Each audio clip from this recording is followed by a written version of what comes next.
gave us too much inside information on the way that this business works. So Gardner Houlgate probably kicked us off the internet. Yes, We'll the just wait boss. Yeah, for he's chucked me out. Yeah. just we'll just wait for people to come back. So we're in the chat again. 1 second. Luke is about to give us killer info. Uh-huh. He told me when we were off air that he's got some secrets that he's going to share with us. I hope so. I hope so. So there we are. I'm now back in the chat. It was must going be all like so well. Candyland. Yeah. Everything was well. It It must be is. like being in a candy store, kind of being able to check out those guitars. Do you get like? Is that like a prerogative of a auctioneer that you can call dibs if you really like guitar, or would you have to bid like everyone else? No, unfortunately, I've got a bid like everyone else. I think the thing is it's always got to be a fair playing field. Mhm. I'm sure there are auctioneers out there who perhaps would possibly do that, but we're a really honest and very moral company. We always have been, always will be. We're lucky to have a close, tight family feel, which kind of keeps that in check as well. We never expand too much on the workforce, I guess. So yeah, no, it's yeah. The other thing is this. I think I'd be bankrupt if if I did have the opportunity to do so. Yeah. But yeah, Some sort of but yeah, it's a very nice. self-protection mechanism. The thing is, I know the feeling. I kind of see myself as a temporary custodian of these things, though. So I've got 450 guitars within the 1100 lots. Of everything. I've got about 450 guitars in at the moment, and I almost see that as my collection for 3 months, and then they go out the door, and then I'll take my next collection of 400 guitars in.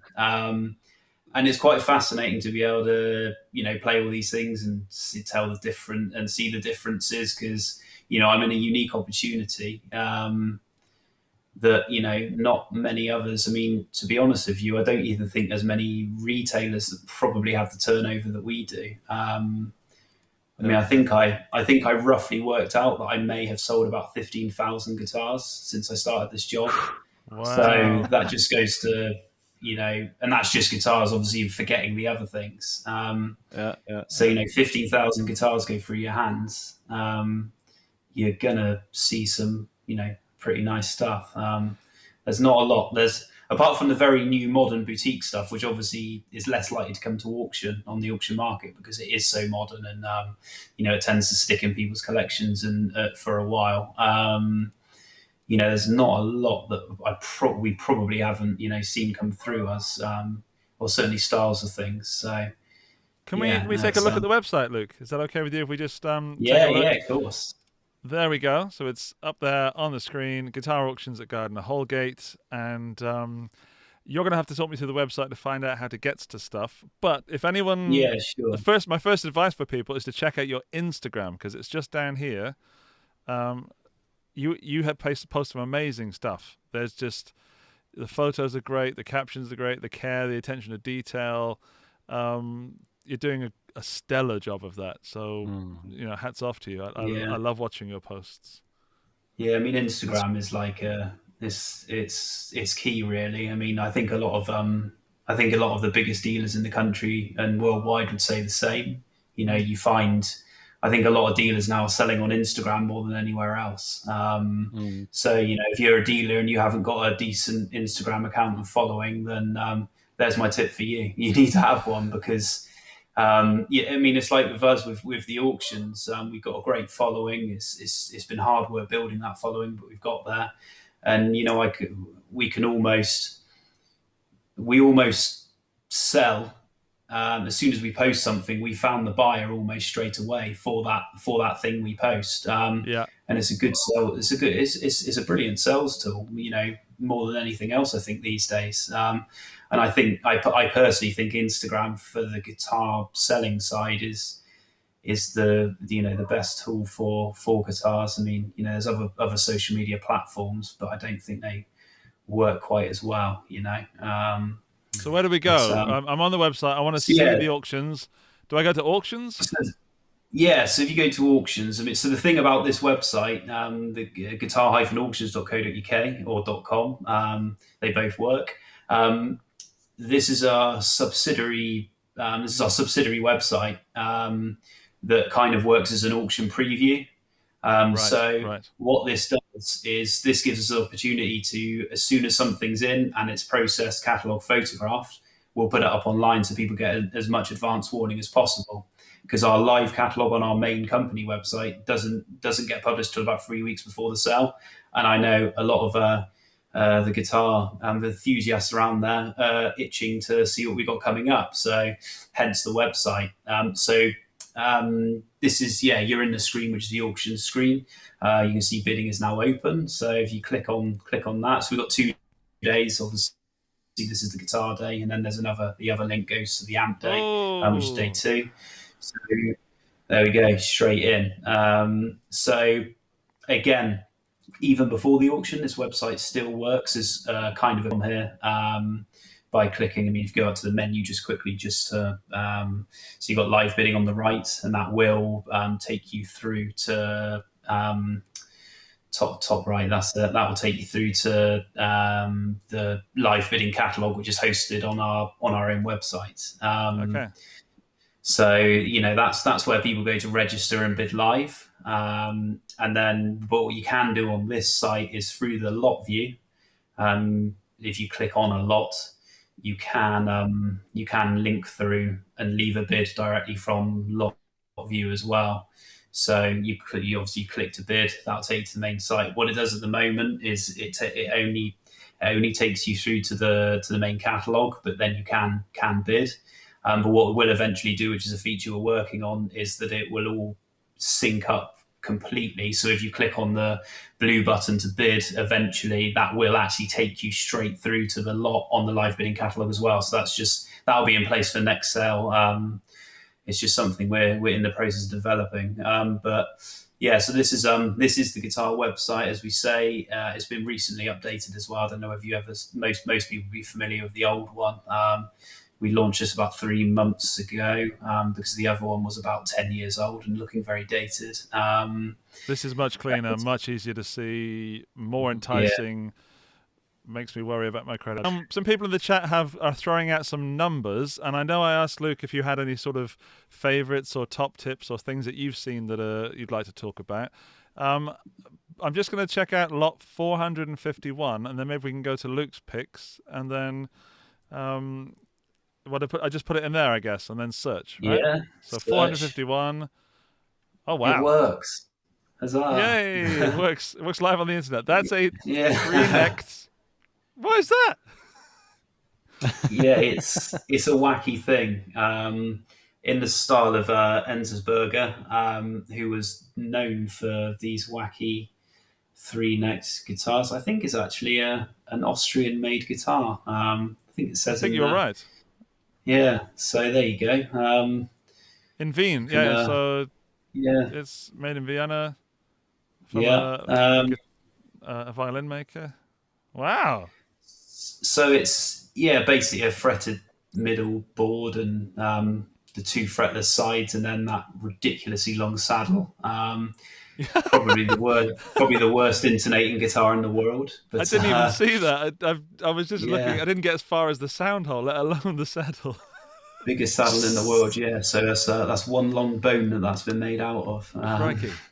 So dinosaur bone. It's a wacky thing, and there's probably more people out there. I mean, you can see obviously our description, and we've looked into it to an extent. There's probably people with far more academic knowledge about on that kind of thing than there are myself. But Oops. Oh, I've broken it. Oh, wow, you've broken the internet again. Second time tonight. Okay, well, another one people are recommending is 218. Oh, hello. Yeah, Steve Vine. This is great. There we go. That's the sound we play when anyone mentions the I brand. Okay. Yeah. Dan is your man for this, so I'll just Yeah. sit here and relax for a minute. Well, that's one of the original Euphoria's guitars by Ibanez. That got released as one of the few signature models, acoustics and for Stevie, and with that green finish, it's one of the rare ones because the green finish wasn't around too long, and there weren't too many of them being sold actually. So that's a pretty cool instrument. I like the vibe of it because the newer ones, they are more subtle, but that green in the flesh and especially on the stage, it pops. So that's a pretty cool guitar, and it plays like butter. It's got a neck that's super close to the original Gem. It's very thin, and it's a cool guitar. It's made in Korea, so for some people, it's a downturner, but like the build quality is spot on. And I think what's your expectation? Like 400 to 600? Yeah. I think that ballpark is pretty realistic. So yeah, it's a rare bird nowadays already. It's not like a super valuable guitar, but there are not too many floating around. Yeah, so it's the first we've ever had, like I said, I've been selling guitars since 2009 is when we sort of really started it. So over that time period, it's the first one like I said, we've ever had. So that kind of almost clarifies its rarity. And like you say, it plays like butter. It looks great. The quilted maple really pops both back and front. And yeah, like Fred Wolf said, the headstock shape is great, So yeah, no, I think that's one that will do quite well just because there's not many people that would have seen one before. Yeah. Sarang says that 14-year-old him just lost his mind. So my question to you guys, is that a good price, like 400 to 600 pounds? Is that a steal? Is that an expected bid? And what are your opinions on that one? It's kind of hard to say because especially in Europe, I think a few have been sold, but like Luke already said, they don't usually, you don't find them usually in the second market, so that would be a good price, definitely. Yeah, I think it's I think it is a good price, but I think it's probably, I think like you mentioned earlier of the Korean thing, most people will be thinking that price for a Korean guitar, but actually Korean guitars are some of the best made guitars out there these days. There's a lot of manufacturers are showing, and this is a prime example. To be fair, yeah. So, Luke, what was the stuff you've picked? I'm just going to do that. Sorry. I mean, I didn't make you a jingle. Sorry, no jingle. You're forgiven. You're forgiven. In time for next time, please. If you have them back, of course. Don't want to make any assumptions there. So yeah, I'm on the fence right now. So I made a few notes in our catalogue. There we go. Our brandings. That's the brochure we produce. Hang on, let me just get you. Let me get you there. There we go. Oh, there we go. Need to go the right way because I'm mirrored, I think. Yeah. So yeah, so that is our brochure. It's quite thick, perfect bound product, and we produce these every sale, and that's a subscription. Basically, the big collectors receive these because they tend to subscribe to them. They cost a small fortune to produce, but they're worth their weight in gold because it's a great product. But yeah, I've got mine with me just to flick through a few notes because there's some fantastic stuff in here, and you kind of think, well, how long have you got? So I'll try and be as brief as I can. Give us your top three and see where we go from there. What do you think, Dan? I think yeah. I mean, I think my personal favourite is probably lot 23. So it's been a really popular time. So yeah, so I'm a huge fan of Les Paul Juniors, which Les Paul Juniors, I think any P90 based Gibson guitar are hot at the moment. It seems to be the in thing. I think guitars, as you guys will probably agree, the trends work just like fashion. It's a fashion, just like a fashion thing, really. At the moment, P90 guitars are popular, and wide range humbucker Fenders are very popular at the moment. Just seems to be the in thing. We can't get enough of them. But this is a Billy Joe Armstrong. this is basic. It's in near mint condition. It's great. It's a really good weight. Look at that case. That is an leopard skin, is it? amazing case. Yeah. Damn. And yeah, I think they are made in limited numbers as well. They were. They certainly weren't mass produced. And as you said, I actually think this guitar was ahead of its time because it says 2006 on there. And as you just mentioned, now these guitars, these single P90s are coming really into fashion. Well, this is it. Yeah. I mean, that's one of the first guitars I looked at. So that's one of my favorite. Lot 23. Stay away from everybody. Yeah, that will. That's caused a lot of interest in the sale. I mean, it's just got. I think black Gibsons as well. Especially with vintage guitars. If you suddenly got a factory black Gibson, that's what everyone wants. Without question. If you get they're incredibly rare. It's. I think potentially a very good investment for the future as well because they were limited. They are great. You won't really find a much better Les Paul Junior. So even without the Billy Joe Armstrong link, it's you could play that on stage and people wouldn't jump straight away say you're a Billy Joe Armstrong wannabe. So yeah, that's my first pick definitely. It's really nice. And £600 to £800 seems very low because, as Buzzle just pointed out, €1,800 on Reverb. So as much as I hate to say it, there's a flip potential there. I don't think it's going to go for maximum £800. Plus, remind me, 24%?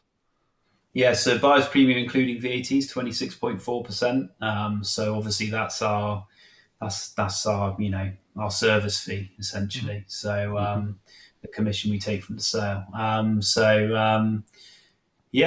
think you're right. I think it will go way over estimate. A lot of the time our estimates are conservative because you want to encourage people to bid. That's the main thing.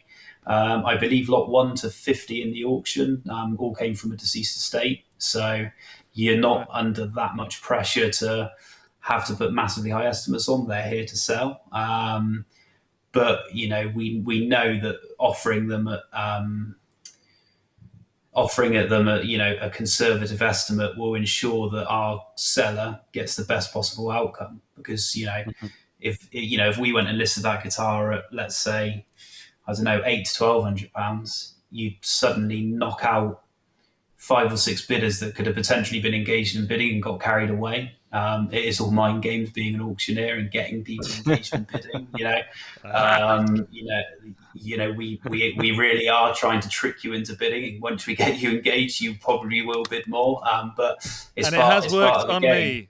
Yeah. It has worked on me. I can say that Luke was doing a great job while I was watching the stream, and I was on holiday in Italy in the car while my girlfriend was driving and watching it. And she said, "What are you looking at?" I said, "I'm just looking at Facebook." Look, here it comes! And I didn't win the bid, and afterwards I felt this kind of relief. So it is kind of gambling, isn't it, Luke?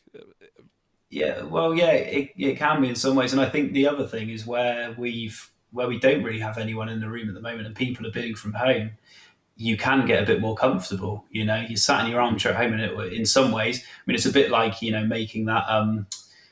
I'm guilty of it in the past. You come home late at night and go on eBay and make a bad choice purchase. Well, it's not a bad choice purchase, let's face it, but you may not have in the daytime you may not have made said purchase. But it's a bit, I think it's a bit the same with being at comfort at home.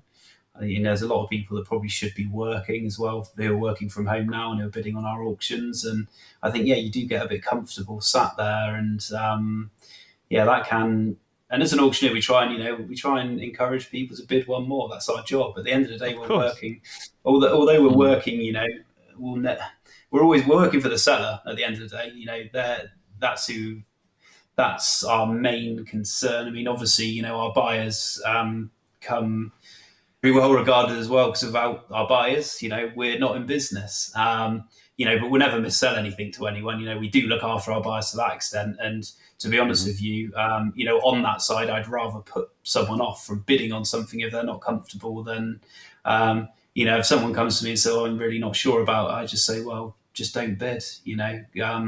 With all due respect, someone else will buy it, and I want everyone to be happy, because if we got disgruntled customers, especially with Google reviews, Facebook reviews, social media, forums, if we put a foot wrong, it can be game over just with one mishap. So even though we look after our buyers, our main thing is to make sure we get as much as possible for the seller.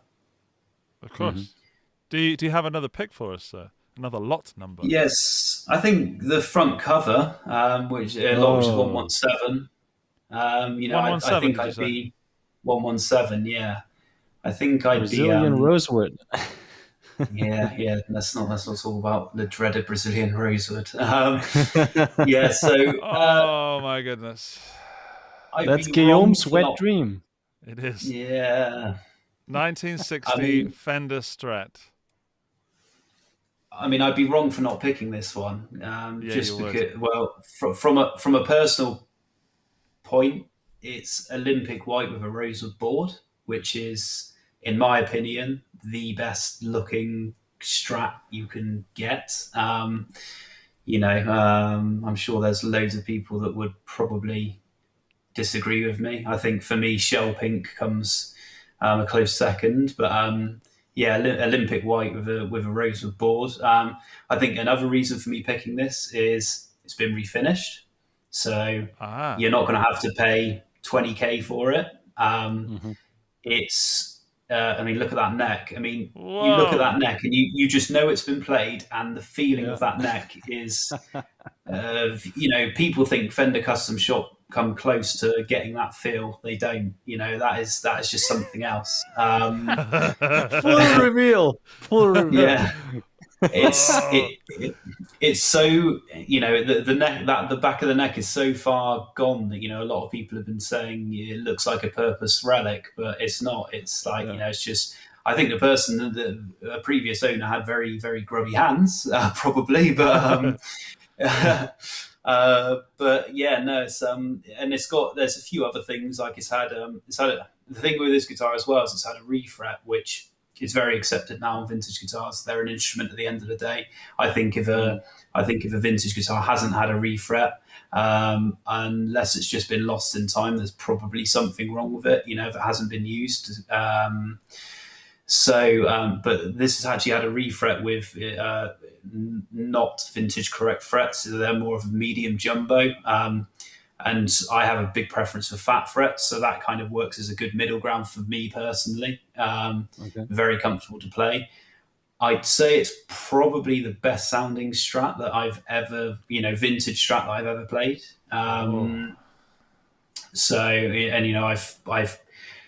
I've probably sold over 50, of these things. And it's certainly the best one I've ever had through my hands in terms of, sound.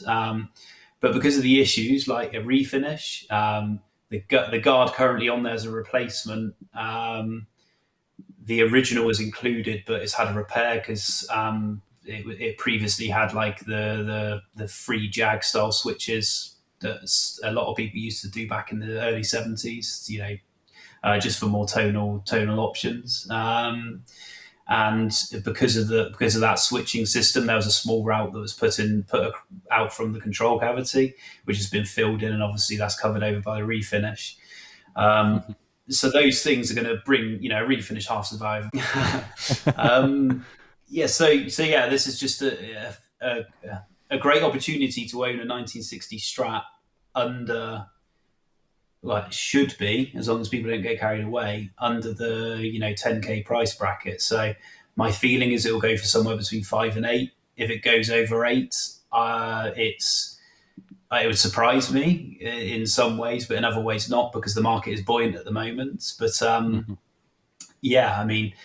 players grade vintage guitars are great because like I said, fraction of the cost. You don't have to worry that too much about taking them out on the road. So, yeah. I am nowhere near financially available to consider that one, but Me neither. that would be the one for me as a guitar player rather than a collector. Um, that's absolutely a great choice, Luke. Wow, wow, indeed. We had some questions from the chat earlier. Let's just go back to this one. One of them was, where does all the slightly wacky stuff? Because you get, as you said, with the three neck one we began with. Where does all the wacky stuff? There's a lot of sort of 60s surfy kind of guitars that I really dig. Yeah. Is it consignments or loft finds? Or? Yeah. I mean, we're in a really good position where I think I think a bad recipe for an auction is having trade stock consignments. That's one thing I will say, because trade can often will want to dictate reserves, because at the end of the day they have to, they want to sell and turn over, but they have to protect their interests. So we're quite lucky I'd probably say that 99% of our auctions are private consignments, which is great. So and because of that, we get phone calls every week, and most of the wacky stuff does come from collectors who focus on wacky guitars. I mean, the biggest collection of guitars I ever took on was it was based kind of West London, a little bit out of London, but there was 550 guitars in a 3-bed bungalow. What? And it was like, if you think of like the Hoarder from Hell programs, you see. I mean, I will say the guy didn't live there. He just used it as his, almost I don't know, boys' toys shed, I guess. Wow. So, and it was in the middle of nowhere, so he didn't really ever have any worry about them being there. But yeah, 550 guitars. And it was all like really wacky stuff as well, like stuff that I'd never really seen before. And I think, like you said, Andy, that's the stuff that does it for me, because it's different. And the other thing is, I learn more from it, because it's not stuff that I'm seeing every day. Right. And I want to see something different. I mean, it's, although a vintage Strat is great and it's perfect for income, with things like Strats and Tellys and Les Pauls, one comes in and you're just like, chuck that on the pile. There's loads of them. Great for income. We love having them, of course, and they're great guitars. But from a personal point of view, and like I said, being this temporary custodian of so many guitars every time, it's the wacky stuff. Like the old Tiesco Del Rey's. Great sounding, often with the gold foil pickups, which is just incredible. You get a really unique sound. A lot of the old Framus guitars, especially the solid body ones. And to be honest with you, a lot of the European and wacky old Japanese stuff, and you tend to find it's a certain type of person collects them. So to get a lot of those in, you almost need to find that collector that has them, because most people have Tellys, they have Strats, they have Les Pauls, because that's what we're we're fed at the end of the day, because that's what's commercial. But you can get some great buys as well. You can pick up these wacky frameless guitars for between £400 to £600 hammer, and a lot of them do need work with the setup, but as long as you get a good luthier to put their hand to them, they're as good as anything else. And they have more of a unique sound. They have something different, to really set yourself aside from, anyone else, really. Yeah. Great. There were, Dan, sorry, continue.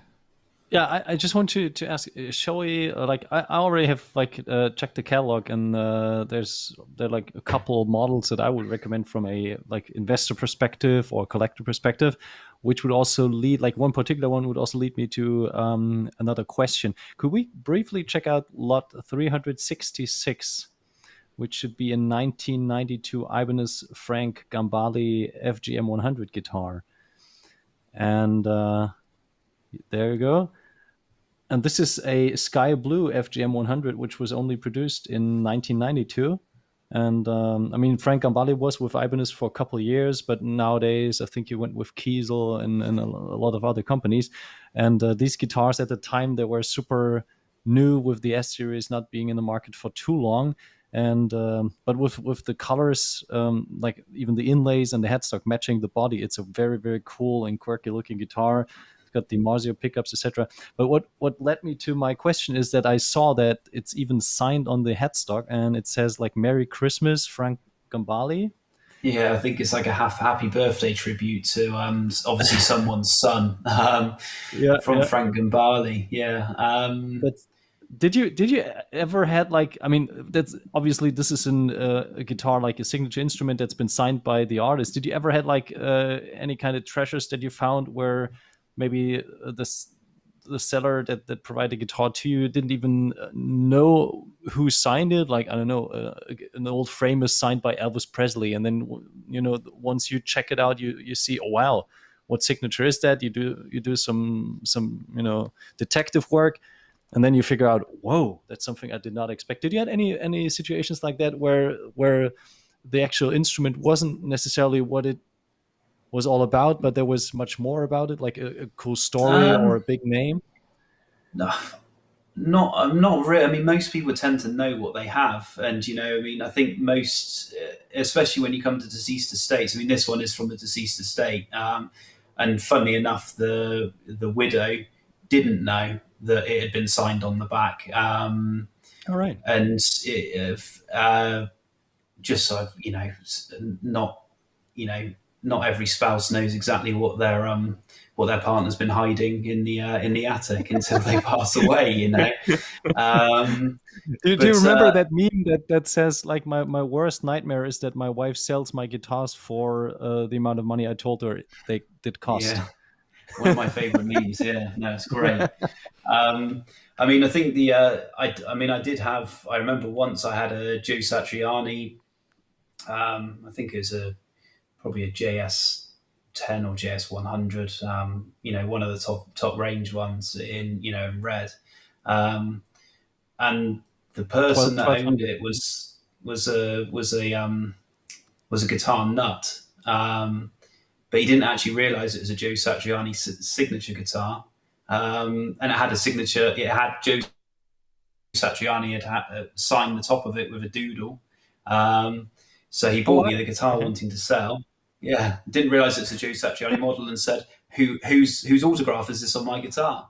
And Oh. I thought, well, this is a Joe Satriani signature, and it is Joe Satriani's autograph on there. And he was quite blown away, because he actually he did know who Joe Satriani was, and he was a collector. Because of the integration with Firefox, apparently. I did email the support as we were chatting, and that's apparently the problem. So, apologies to everybody watching and listening, but Luke, apologies to you as well. Please continue. No worries.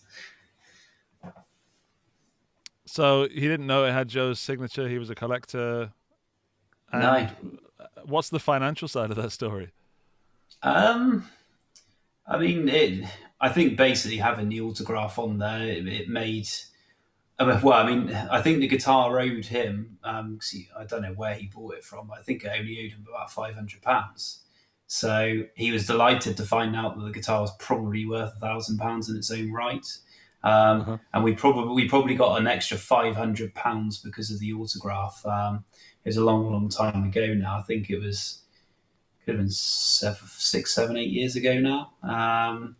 But that's the only kind of like close incidents we've had on that side. But it's still nice. I mean, it's the same as we do get a lot of people come to us with guitars, and you always assume that again, with widows or deceased estates, that the family are going to have some kind of idea of what something's worth, because they're coming to you with a vintage guitar, perhaps. Mm-hmm. And I'm still surprised at how surprised some of the sellers are with the value. They bring a guitar thinking, my husband paid £300 for this Stratocaster in the early 60s, therefore it must be worth half that price because of depreciation. And then you tell them it's actually worth 15 to 20k, and they react. That's one, a joy of the job is being able to tell them, yeah, by the way, you can have that cruise you've always longed for, or pay off part of your mortgage, or what have you. So yeah, no, it is a joy of the job, bringing good news to people. That's a killer YouTube channel right there. Just the Antiques Roadshow guitar version. And if you guys haven't considered that, then you should. And I'm taking 15%. You're the host. I'll happily host it for you. Do you think your guitar is worth 300, 5,000, or 50,000? That's correct, 300. Here's 300 euros. Yeah, I don't think that show would last very long. But let's answer the main question I have for tonight, and that is if people are looking for a bargain at the auction tomorrow and the second auction the day after for the amps and the pedals and stuff. What's your top tip, Luke? I think the bargains really are within the amp section. I think the thing is with the amplification is that I think you need a bit more faith when buying electrical items from somewhere like an auction. I mean, we pat test everything and do as much as we can to ensure it's safe, and we provide as good a condition report as we can. But I just don't think that people have the confidence to really go for it. And I think some of the old vintage amps, when you compare the prices on the open market, which would include us, eBay, maybe reverb.com for private individual sellers, I think the prices there's still quite a big void between that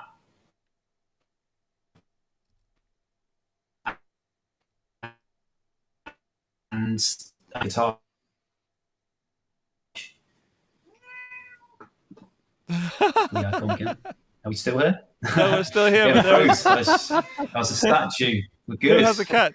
Good, yeah. Oh yeah, the cat. Yeah, the cat is here. Yeah, Lola's joined me. Yeah. So yeah, no, the amplifiers are definitely an area that I think is still, you will find something at the lower price bracket, and I think just is having the foresight to invest in certain areas. Like, I mean, we covered the Billy Joe Armstrong guitar. I think if you can get a guitar that's made in limited numbers and has an artist connection, the prices tend to quite rapidly go up as a fairly quick investment. I mean, I know a lot of the Gibson custom, collector's choice guitars, they've come on massively only in the last five years, really. Limited numbers that Gibson sell out at 5k 5 years ago are now making 10 to 15, sometimes more. And I think if you've got the capital on that side, that's a good option. I mean, obviously not everyone's got that budget. And I think, I suppose, going back to the Steve Vai guitar, Korean-made guitars. Again, if you can find be produced together, they're a good shout. Fender Road-worn guitars as well, for example, Mexican-made, the first series of Fender Road-worn guitars, they've shot up in value. So it might be a good shout to actually start investing in it. I mean, the newer ones maybe not so much, because people will still see the earlier ones as like the original. Sure. So I think, maybe, go for something like that, because they have fantastic guitars. The necks are great. The pickups are great. The hardware's great. They're vintage, as vintage accurate as you can get for a cheaper factory production guitar. Yeah. Anything that's not in production anymore, buy it. If it's in limited numbers. And especially with an artist connection, because we relate more to the artist side. That's great advice, Luke. Thank you. We're going to wrap it up in a little bit before the internet decides to kill this stream forever. Sarang has asked us to talk about the pedals as well, and I just took a quick look through the pedals.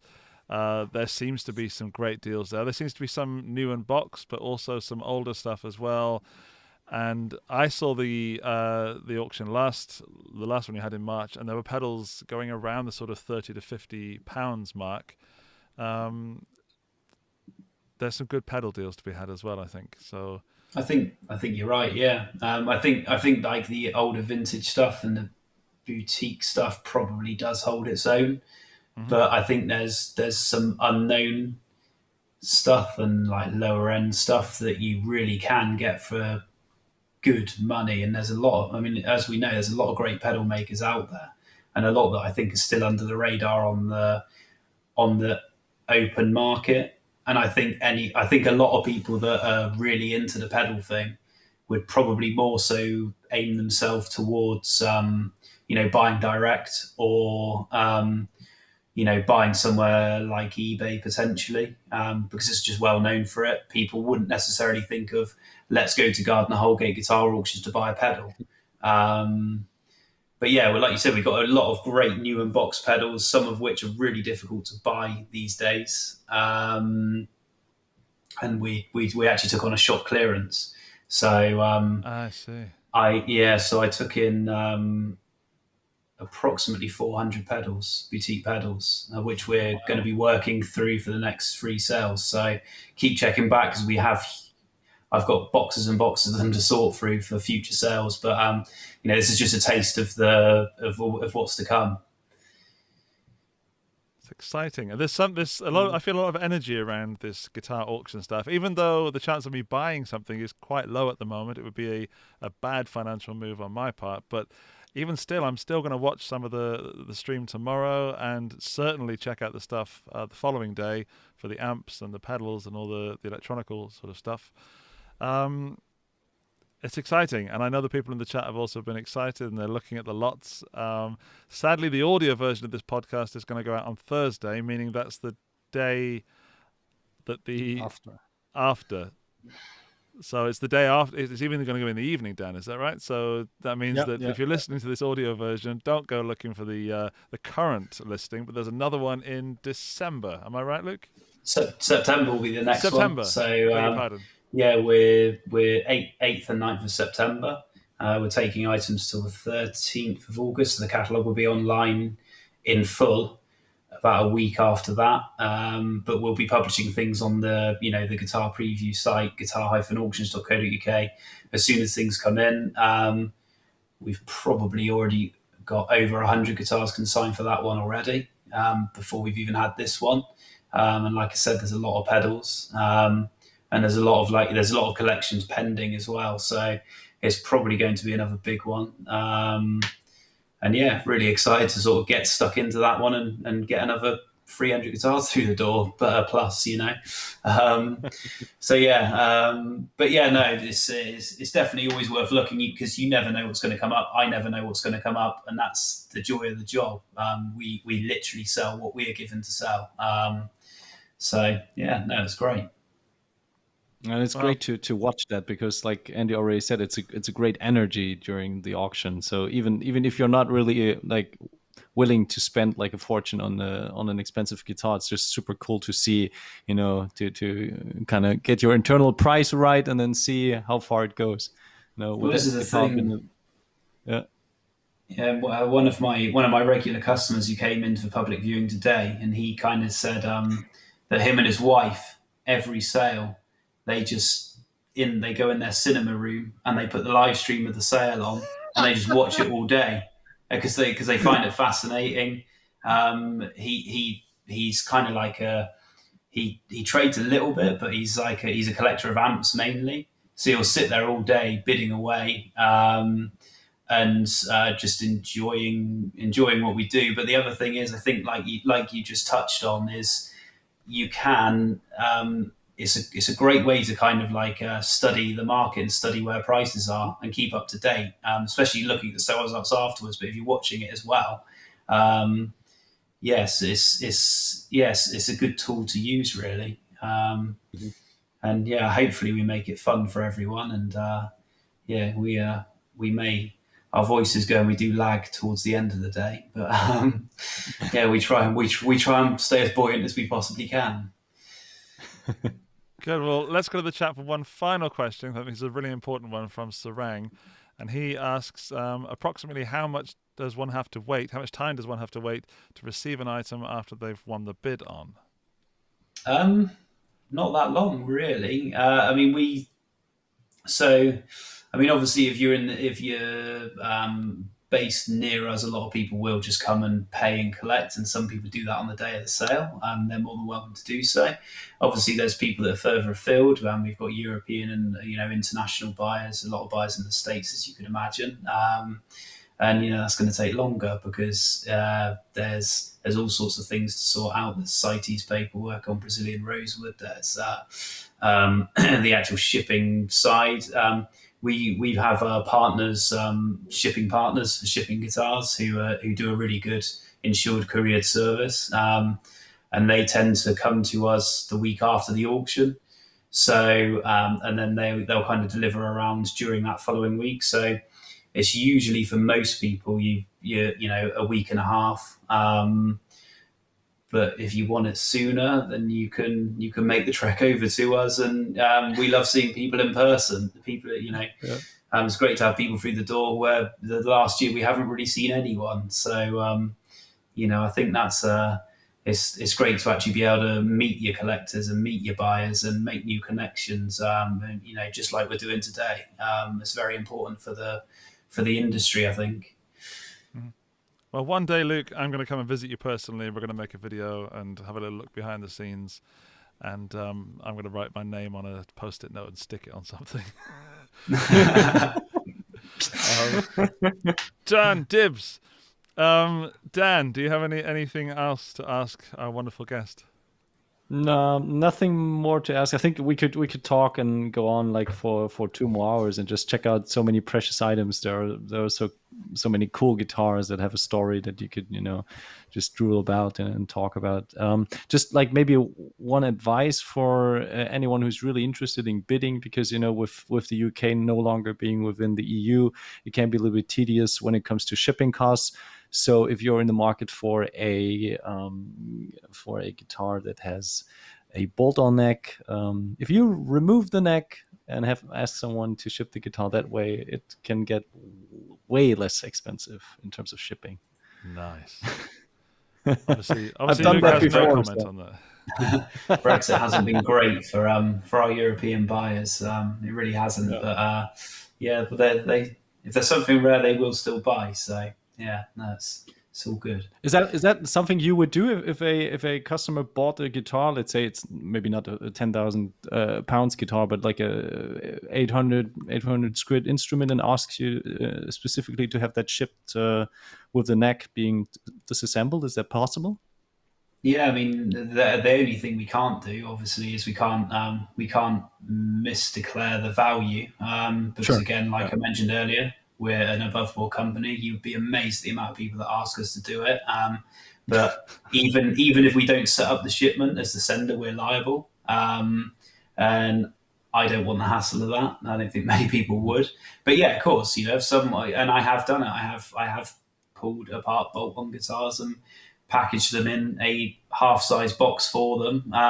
And because most things are done on the cubic dimensions, then yeah, of course we will. And to be honest with you, in some ways, it probably will get there in better. There's less risk because you can package it better, and there's less stress on the neck. So it's probably not a bad idea anyway. To be honest with you. Yeah. Just don't do it with that Billy Joe Armstrong Gibson.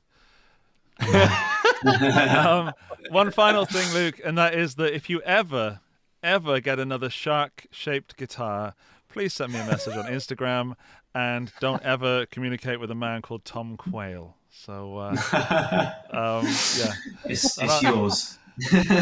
Woohoo! Thank you so much for tonight, Luke. It's been a pleasure. And as Dan said, there's so much stuff to go over. I recommend everybody goes to your website and has a look. And if you're in the future and you've missed this one, then check out the one for September and the following ones, because it's addictive. I've been watching you guys for about 3 or 4 years, and it's a hobby of mine, a hobby within a hobby. So yeah, thank you very much. Pleasure. Thank you for having me. Really appreciate it. Dan, would you ask people to give us a 5-star rating, please, sir? Of course. So, since this is the end of the show, if you enjoyed it, make sure to check out iTunes and provide us a 5-star rating.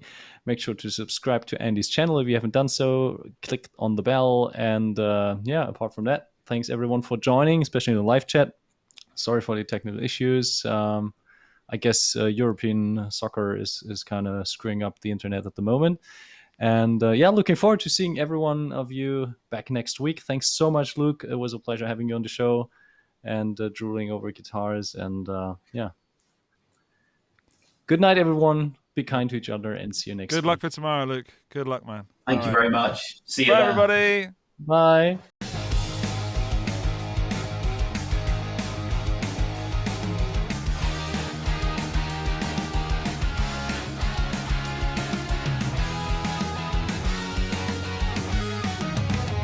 Guitar Stories Podcast, your #1 show for everything